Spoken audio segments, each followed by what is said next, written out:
Referee nagpapahilo pa paliwanag pero out of the playboard. Ay, pangalawa na niya yan eh. Hindi, pangalawang playground foul na yan eh. Kung nalala po natin ng first half, nabigyan din ng playground foul ang isang pumatag sa San Joseph Yo. Pangalawa na niya yan eh. So take a look at this partner ha. Kinahabol na si Joseph Yo eh. Kaya tinulak niya yung nangaharang sa kanya eh. Rob Sands ang papalit dito kay PJ Simon.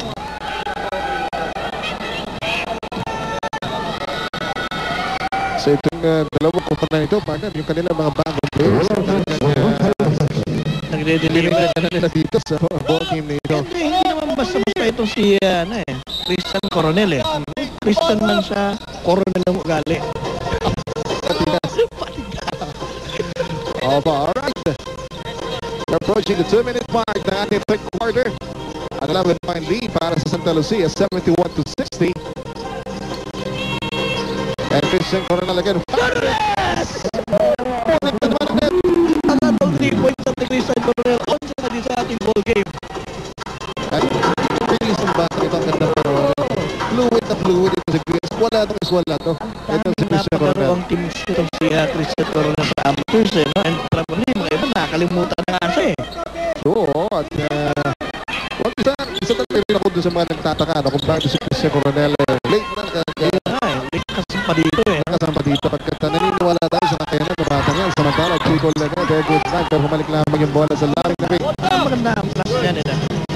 Si Boyet Fernandez is a point guard si Christian Coronel. So naiintindihan niya yun eh.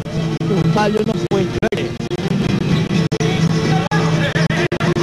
Pero si Chico Lega na kasi wala na playing time wala ni Coach Ryan.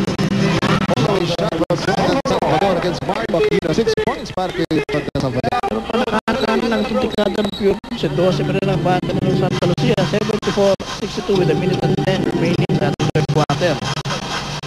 Natapos yung ating first half kanina partner. Lamang-lamang ng lima. Ito pong Santa Lucia Realtors. Although they led as much as 9 points already in the first half. Meanwhile, and Danny Silta, 4 points para dito sa bagong player ng Santa Lucia. May ngayon eh.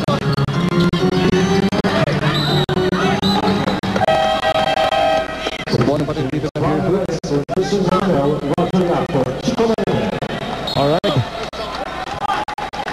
Roger Yap. Pinagatan itong si Coronel. Si Coronel talaga sinalubo na palakpat ng bench na. Ganda na naging performance. Ito po si Christian Coronel. And meanwhile, para dito sa Bearfoots, bago pasok si Roger Yap. Making it for last time. Wala doon. Robert Sands, aring wala. Si Ryan Reyes. Tatawag ng foul dyan.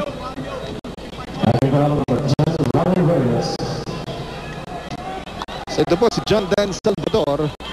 Balita natin, excited partner dahil may bagong baby dito eh. Ganun ba? Kanyang baby girl, 4-month-old, si Jania. Kaya magandang nilalaro ni John Dan ha. Usually naman, ganyan talaga. Inspirasyon eh, di ba? At magiging ito si Mark T. Ba't nagluto to si Danica? Ganon? Si Mark ang nagluto? Oo. Tinola. Pinagluto to niya si Danica na adobo, hindi yan na gusto. Si Danica, tinola naman. Ito mo naman, isama namin yung pagkain. Alas 6 mo sa doon eh. Baka nagugutom na yata eh. Actually, mga kaibigan natin dyan, ano? Alam mo na handa ng kapura niya, partner, ha? At ito ingat lang isa niluluto nyo. Isa sa mga naghahanda dahil birthday naman niya, ito si Ogie Rodas. Ay, birthday sa'yo. Big hands by Roger Yap. Tingnan natin ito. Yap, kasama si Jacob sa kanan, pero Roger Yap going all the way. Matatapos ang ating third quarter, mga kaibigan. From a 5-point halftime lead ng Santa Lucia, napalobo pa nila to 10 points. Yan po. So ang ating pong San Miguel Bay quarter score with this kind of rule that the team that shoots better from the perimeter has better chance to win. That's correct. Alright. Eh, di dyan, marami na talagang banggaan. Baka naman kayong dalawa ni Barry. Baka nasisipan na rin kayo dyan. No? Hindi naman. Richard, kasi itong partner ko dito, ako lang nagte-text. Mga kaibigan, bukas na mga ating fourth quarter, mga kaibigan. At ito, for the last 3 quarters, nakikita naman po kung paano banggaan nga yung dalawang kumanan nito. Lahat kumakasama dyan eh. Pati yung mga bata. Ito, si Daa. At nandiyan na rin dito si Ryan Reyes sa Santa Lucia. At Christian Coronel, nagpakitang gilas para dito sa Santa Lucia, of course.